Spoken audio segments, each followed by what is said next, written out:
Hello, xin chào các bạn đã quay trở lại với review 5 phút. Ở cuối tập trước, Đường Tam đã được phụ thân của mình truyền lại cho tuyệt kỹ Đại Tu Di Truy. Tuy với năng lực hiện tại, hắn còn chưa phát huy ra được hết công lực của kỹ năng này, nhưng cũng đã coi như có thêm một lá bài tẩy. Với tình hình trước mắt, dù hai đại đế quốc vẫn đang tạm thời đình chiến, thế nhưng để công phá Gia Lăng Quan thì vẫn không thể nóng vội. Việc đầu tiên là phải giải quyết 6 gã đại cung phụng của Vũ Hồn Đế quốc. Hơn nữa, Thiên Đạo Lưu vẫn chưa xuất hiện, thực lực của ông còn ở trên Bỉ Bí Đông. Nếu như ông ta xuất chiến thì tình hình không hề đơn giản chút nào. Đạt tới cấp bậc phong hào đấu la này đã không thể dựa vào số lượng mà đối phó. Để cầu khảo dù sao cũng phải hoàn thành, bởi vậy Đường Tam đã quyết định quay trở lại Khải Thân Đảo. Trước khi đi, hắn đã tìm đến đại sư nhờ ông an bài cho các đệ tử Hạo Thiên Tông ở trong quân doanh. Thù hận trước nay của hầu hết tông tộc trong Đường môn đối với Hạo Thiên Tông cũng không phải ngày một ngày hai là có thể nguôi ngoai được. Về phía Tuyết Băng Đại Đế thì đơn giản, biểu hiện của phụ thân và đại bá tại Gia Lăng Quan đủ để chinh phục vị đế vương cầu người tài như khát nước này. Trong khi Đường Tam vẫn đang tìm cách để nâng cao thực lực thì đối thủ của hắn cũng không dậm chân tại chỗ chờ đợi. Trong Thiên Sứ Thần Điện, Thiên Nhật Tuyết đã bắt đầu tiến vào điện cửu khảo của mình. Đứng giữa trung tâm đại điện, trên người Thiên Nhật Tuyết được bao phủ bởi một tầng quang mang nhàn nhạt. Đường đối diện nàng chính là Thiên Đạo Lưu. Lúc này, trên trán Thiên Đạo Lưu hiện ra một bảo thạch hình thoi màu vàng bắn ra chiếu rọi lên vị trí mi tâm của Thiên Sứ Thần Tượng. Thiên Đạo Lưu chỉ vào khối bảo thạch trong suốt hình tròn trên chuôi của thanh trường kiếm ảm đạm vô quang, chắc Thiên Sứ Thần Tượng kia trầm giọng nói: "Tiểu Tuyết, mau dùng máu của ngươi." Thiên Nhật Tuyết hít sâu một hơi, nàng biết thời khắc cuối cùng rốt cuộc cũng đã tới. Tay phải nàng chậm rãi giơ ra trùm lên trên khối bảo thạch, một tia máu từ vết cắt do thiên sứ hồn lực tạo ra từ ngón tay phun ra nhiễm lên trên khối bảo thạch trên chuôi kiếm kia. Khối bảo thạch bóng loáng lúc này giống như một con quỷ hút máu đang khát máu tươi, điên cuồng thôn phệ máu của Thiên Nhật Tuyết. Từ miệng vết thương, máu tươi phun ra mạnh mẽ làm thân thể Thiên Nhật Tuyết không tự giác mà trở nên run rẩy. Cảm giác suy yếu bắt đầu xuất hiện trong đầu Thiên Nhật Tuyết, nhưng nàng vẫn kiên định tiếp tục duy trì không thay đổi động tác, thậm chí còn thúc giục hồn lực của mình làm máu chảy nhanh hơn. Dần dần, Thiên Nhật Tuyết phát hiện thân thể mình đã không thể di động.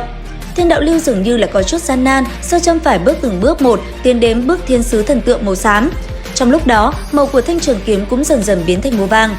Sự nóng bỏng trong mắt dần biến thành hiền lành, nhìn chăm chú vào Thiên Nhật Tuyết.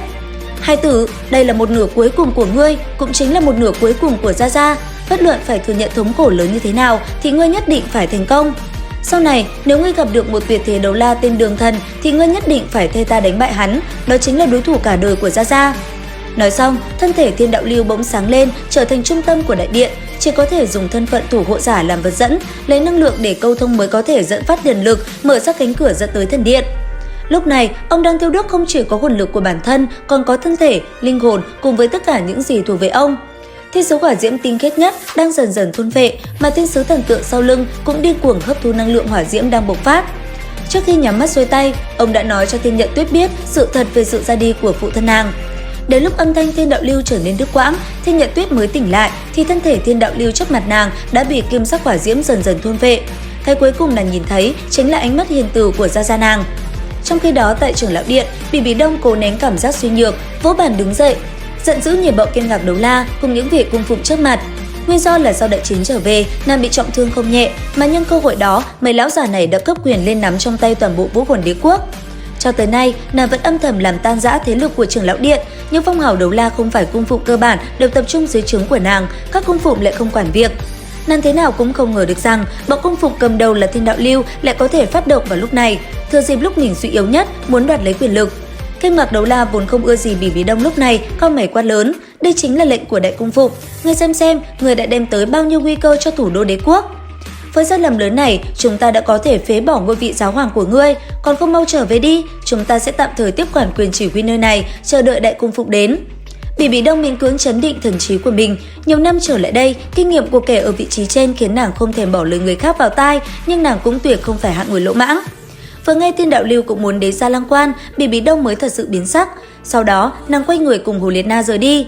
Đến đây thì cũng hết tập 242 Đấu La Đại Lục. Xin chào và hẹn gặp lại các bạn ở những video tiếp theo.